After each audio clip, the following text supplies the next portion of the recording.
Hey, it's me, Kane, the guy making the video game. This is a continuation of a series where I'm finalizing a demo to submit to Steam Next Fest for my game Clipper, an automation game about brainwashing Vikings into producing paperclips. There's only 21 days left. Let's jump right in.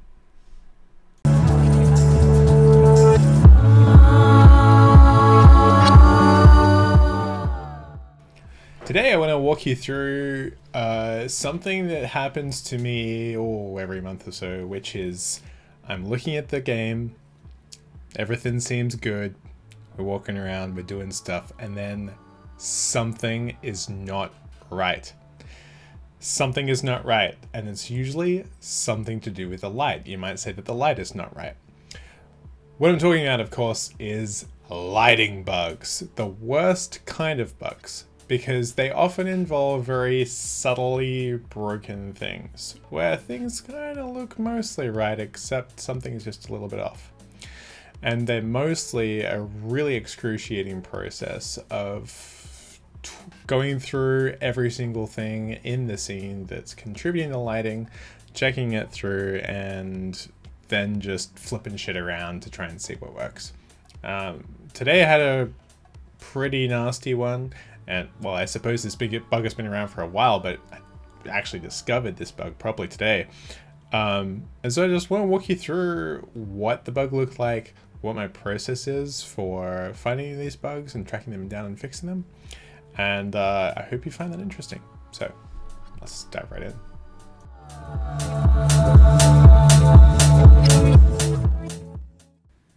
All right, so let's start at the very beginning.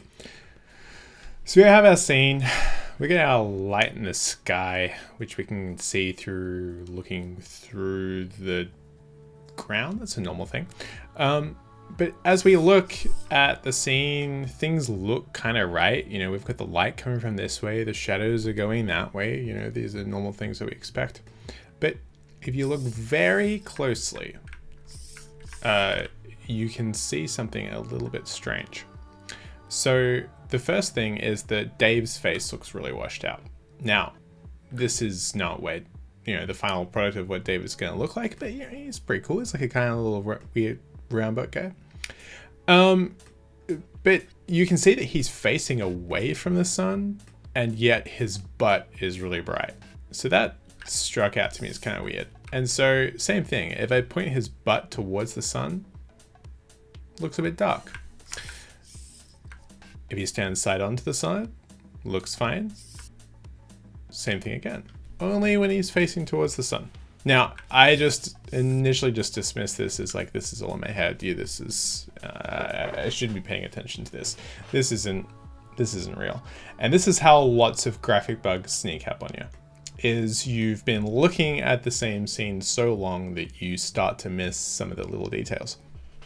And it's only when you go to change something else that you subtly break something else that the whole thing starts to unravel, and you realize that you have been sitting atop a throne of lies and your entire lighting model is completely broken. Didn't turn out to be the case this time, but it did turn out to be some things that were mildly interesting, I think. So I want to quickly walk you through how I found this bug in the first place and the steps that I did to fix it. Let's do that. So here we are in VS Code, the place where the magic happens. Now, this is a completely unrelated file, and I'm not sure why I've brought it up, but it's a file nonetheless. So Clipper has, unlike a normal person, I have written my own game engine in Rust, which is the best programming language there is. And don't at me. And what that means is that everything that goes wrong, every single bug that happens in the game is my fault, and I don't get to blame Unreal or Unity or anything else like that.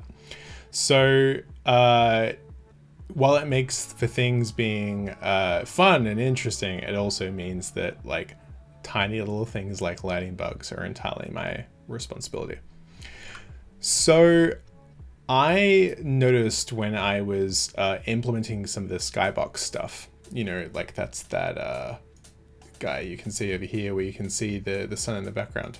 That was having to flip around some of these lighting values. You can see there's a light direction, which is a vector. Like if you're in graphics programming, you probably learned this in high school. I sure didn't, because I didn't pay attention to any of school. But if you did pay attention, you'll know that a vector is essentially just a direction. And I figured that the reason why I was having to make some of these adjustments was because the atmosphere library that it was, well, not library, the open source atmosphere library that I copied and ported over to my engine, it was originally made for Unity. And so I figured Unity uses a left-handed coordinate system, which basically means that the way that a vector is orientated in the world is going to be different to how my engine, which is based on Vulkan, is going to represent them. And so I thought, oh, okay, well, that's fine. I'll just like flip between them. But then I just noticed a couple of more weird things here and there. Specifically, I was seeing that in the reflection, if we bring Dave back up again, in the reflection, you can see, if you zoom in here, there's two suns. Now, this isn't Tatooine. You know, we don't have two suns here in Iceland. We've only got the one. So clearly something was up. And so I think the problem is, like, once I just got this whole like sunset and all that sort of stuff working the first time, I was like, it's good enough, let's go on with it. But it's began to seem like something was amiss. So I want to dive into and get into a little bit more detail on exactly what was going on.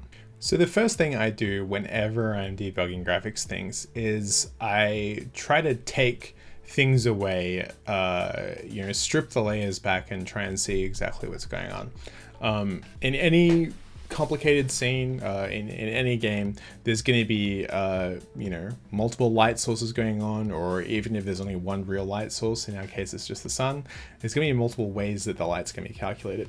So a really important thing that you'll want to do if you're deciding to implement your own engine or doing your own graphic stuff is you want shader hot reloading.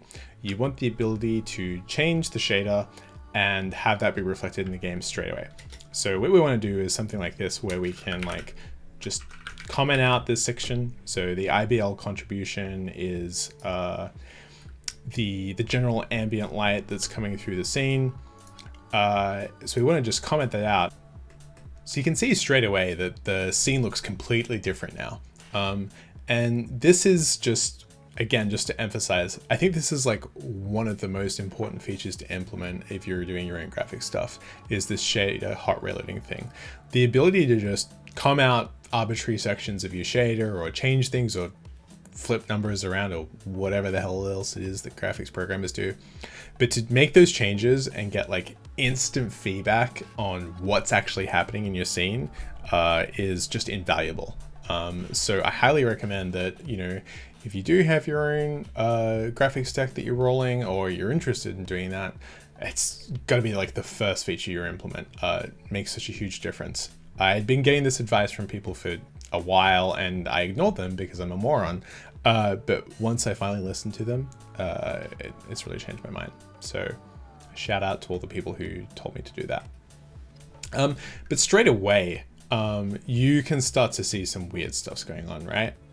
So we can see from this angle that the clay pile is in the light and is following, the direction of the shadow, and all the other objects are in light. But then when we turn, but for whatever reason, Dave appears to be in the darkness. But then when we flip the camera around, the complete inverse is true.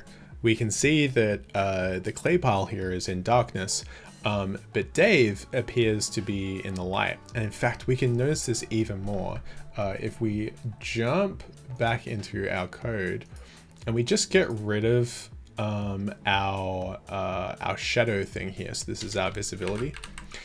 If we take away this shadow calculation and just quickly rebuild that shader, it becomes like even more obvious that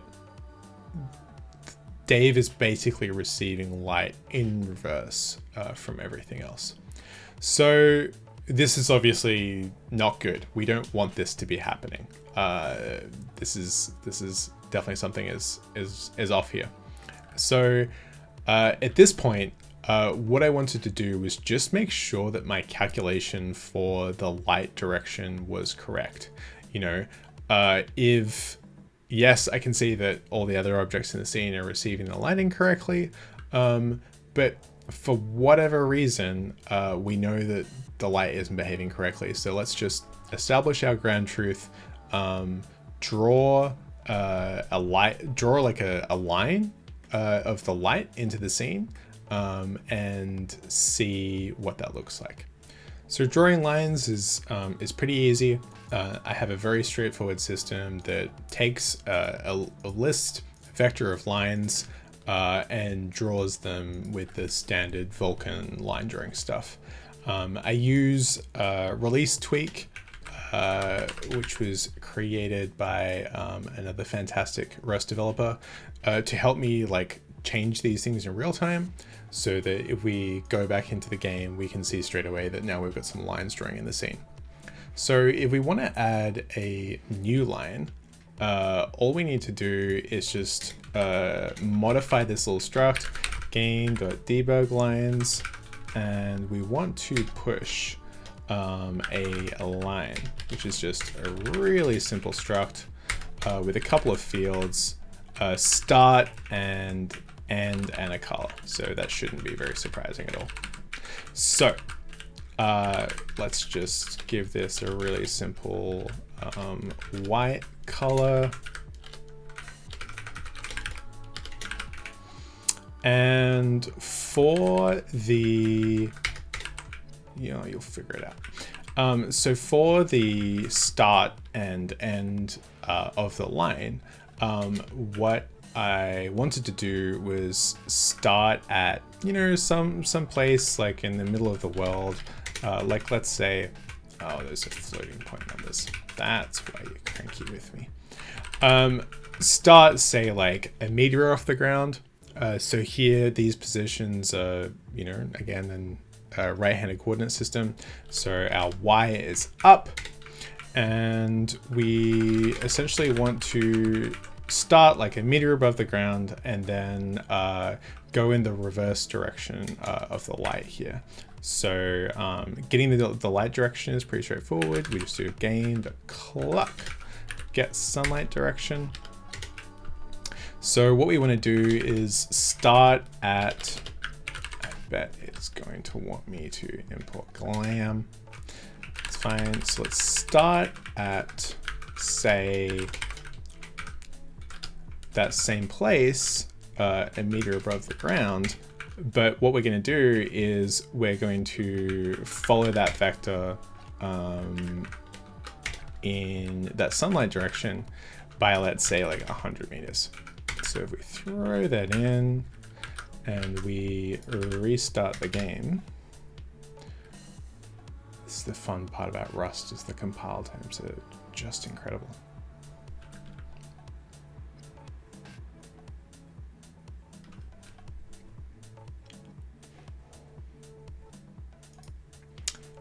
We should hopefully be able to see our line starting here from a meter above the ground and pointing into the sky. And it seems to be like mostly correct-ish, except kind of not, because it doesn't really line up with the sun. So something must be off here. So if we jump into our skybox shader here, and this is the shader that's responsible for drawing the sky and ultimately the position of the sun, we can start to see that something's a little bit amiss. We've got this like random arbitrary multiply x by -1 here.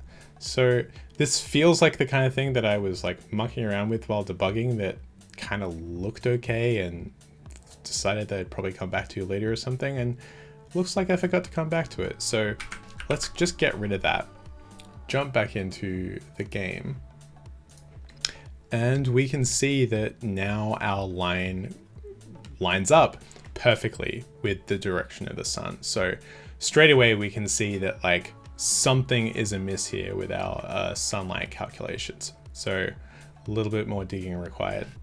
So here we can see the sunrise, and it looks like our light vector is updating correctly. It's pointing into the scene, but still these lighting calculations on Dave just do not look correct. So it's going to be something else. So the next thing that I try and do when I am having these issues is just strip everything away. So what I'll do is I'll go into the fragment shader and I'll try to make it something really, really simple. So one of the things that is a common source of bugs with lighting issues is normals.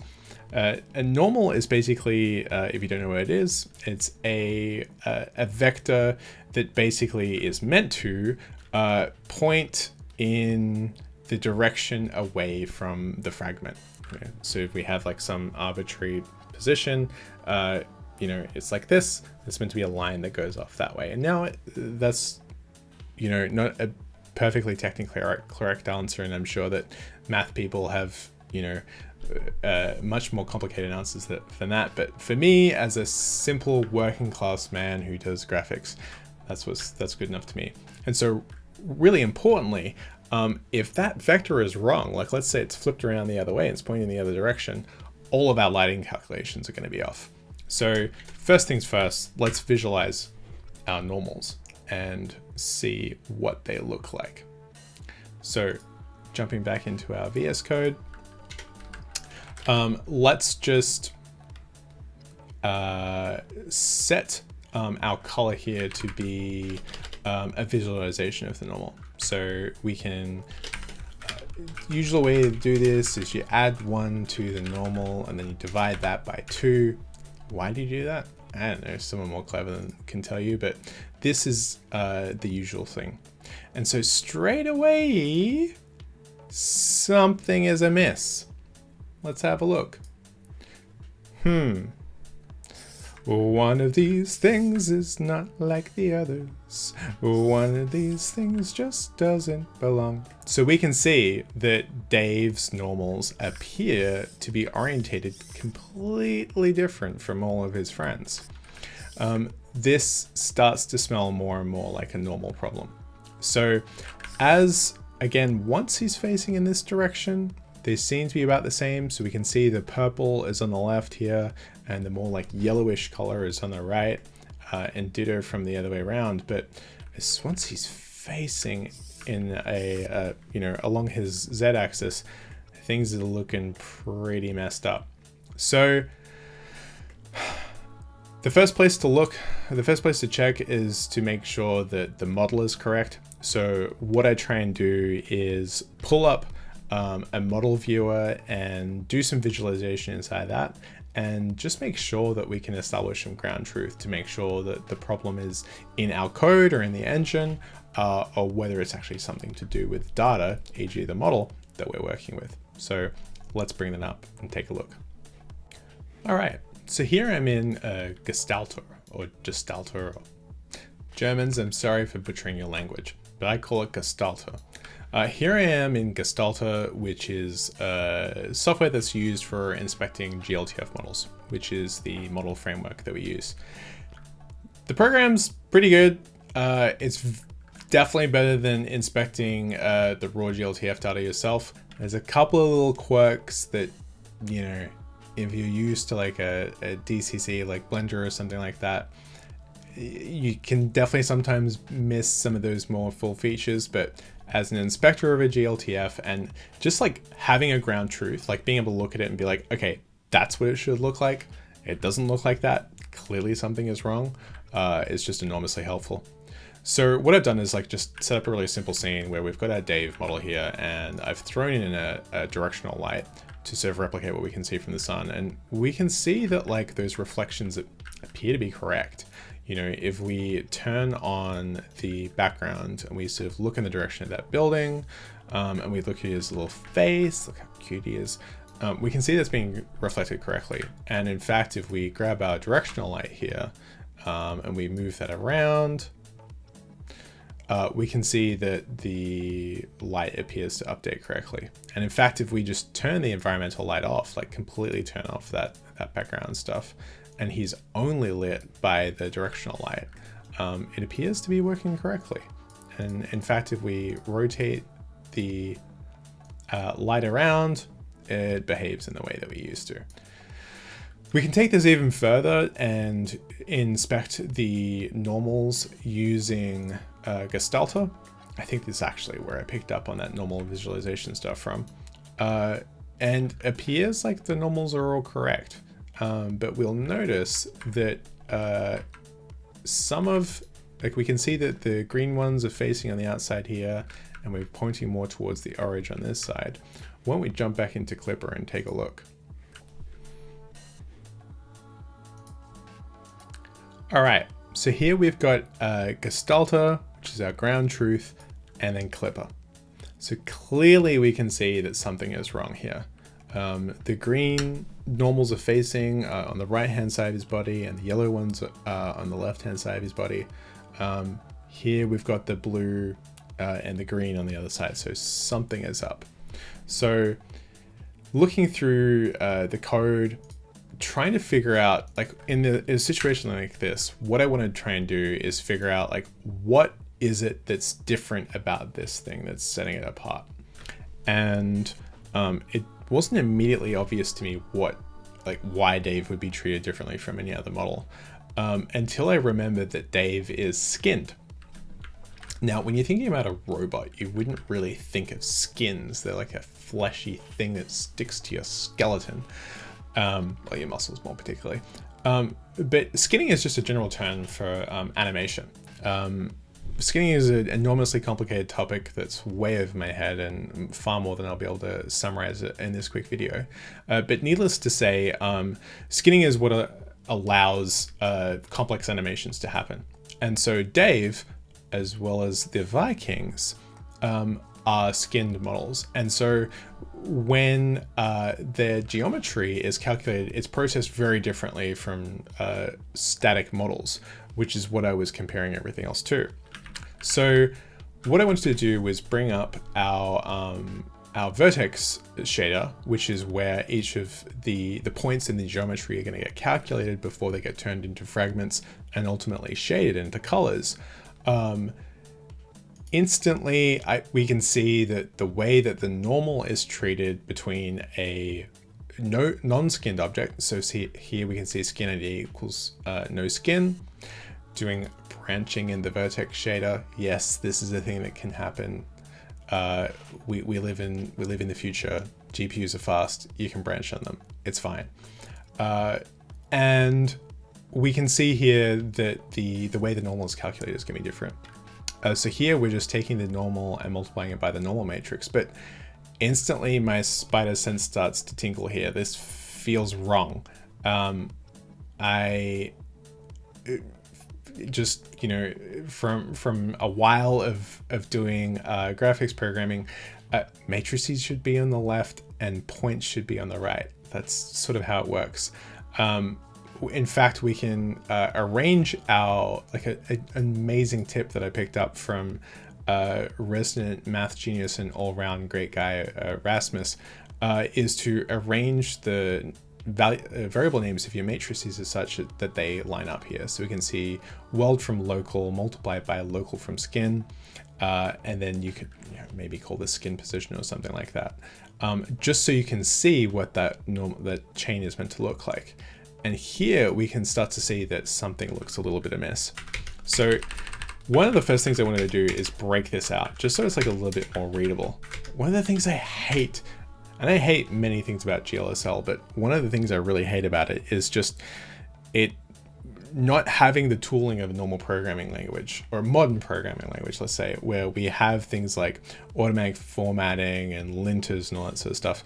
It's just so much harder to see bugs. Like you have to, do the sorts of things that we used to do when we had just text editors and now having fancy IDEs or cool tooling. And so once we break this apart, we can start to see something's a bit off here. So the first thing I did was just take this position, put it towards the end, recalculate that, recompile the shader, and straight away we can see that the calculation of those normals is looking different now. And if we bring back up Gestalter, we can start to see that they're looking a little bit more similar. So jumping back into Clipper, now we can see even more importantly is that the way the normals are being visualized is that they're lining up with all the other objects in the scene. So let's take a crack of jumping back into the code and switching back to our non-debug rendering view. So let's comment out our normal visualization, jump back into the game, and presto hey-so, we can see things are working properly. So let's just test this by having Dave face in the direction of the sun, and we can see that nice little like sun reflection here, and having Dave face away, and it's looking a lot more consistent than it was before. But still, now that it was lining up and I positioned myself against that lighting vector, it started to seem like maybe now that Dave was fixed, maybe some more things were going wrong with the lighting. And so after pulling my hair out trying to find these last things, it turned out that I was basically inconsistently manipulating this lighting vector. In some places, you can see here, I was flipping some of the orientation, and other places I wasn't. I was basically just taking this vector and manipulating it in different places, and not really being rigorous about how it should be used in these different components of the lighting model. And so to cut a long story short, if we switch over to the branch where I made all these fixes,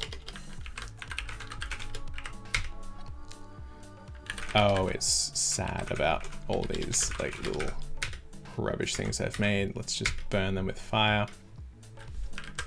If we go back in here, we can start to see that we've been a little bit more consistent with our lighting. We're not just arbitrarily rotating vectors around anymore.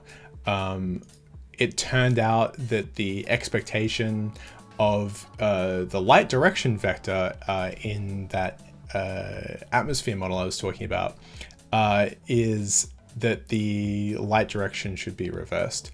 And it turned out that I was also making that very same assumption deep inside of my lighting code.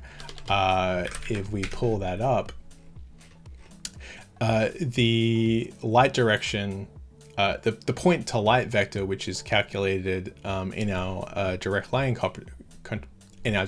calculations, is simply doing the same thing. We're just reversing that vector to go from the fragment to the light.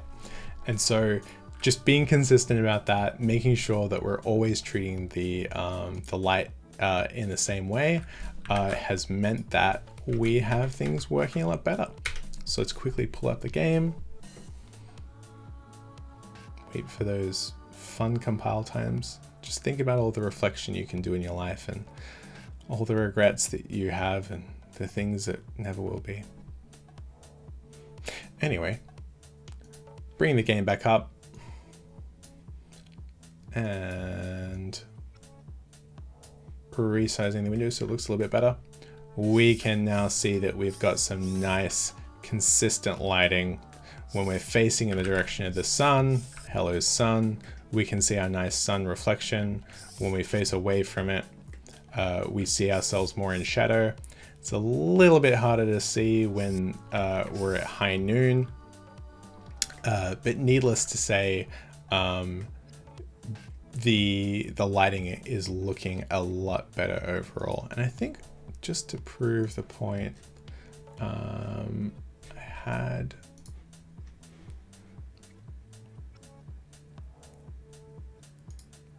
had a little thing here, yeah, where we can force set the time instead of just advancing the clock. Investigators start the clock. We can jump back into the game and see that it's 7 o'clock in the morning. There's a nice sun lazily making its way across the sky. We can see the lightning's coming in on this side. The shadows are on this side. When we face towards the sun, we see not two suns, but one sun, the way it was intended. We get some nice clear reflections going on here that are nice and consistent.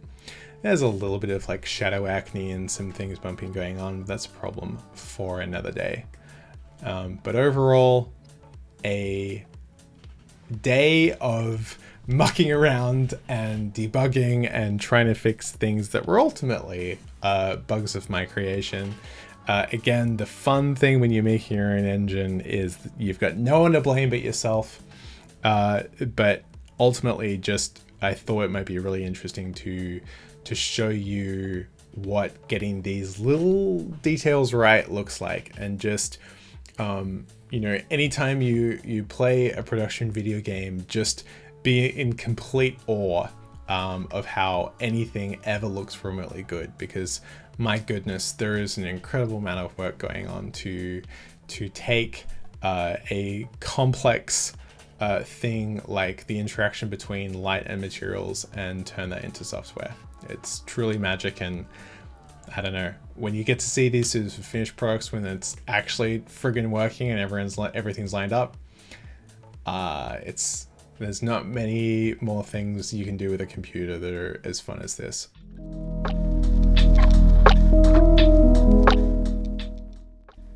Thank you so much for watching. I hope you enjoyed that video. It's a little bit more in-depth and a little bit more technical than some of the other ones I've done before. If you like this kind of thing and you really like digging into some of the technical details, let me know in the comments below and I can make sure that I bring out more of this stuff.